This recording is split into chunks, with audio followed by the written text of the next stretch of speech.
আসসালামু আলাইকুম। একটি পাইপের চুলা বসালাম। আমি নিজে বসাইনি, যারা তৈরি করেন তাদের দিয়ে তৈরি করেছি। খুব সুন্দর আগুন জ্বলে।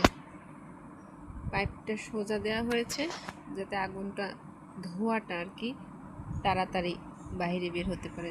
একটা পাইপে হয়নি, পরে দুইটা পাইপ জয়েন্ট দিয়ে তারপরে লাগানো হয়েছে। এই যে সুন্দর হয়েছে চুলাটা। আমি একদিন রান্না করে দেখলাম।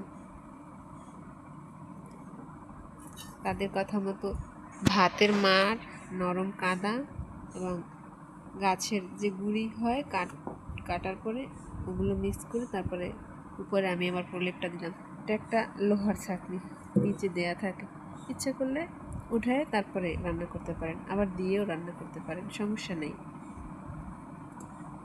নিচের গর্তটা বেশ বড়ই আছে, ভালো আগুন জ্বলে। এই সাইডটা উঁচু করা, আর ওখানে ছিদ্রটা যাতে ধোয়া পাইপে যায় সেই জন্য।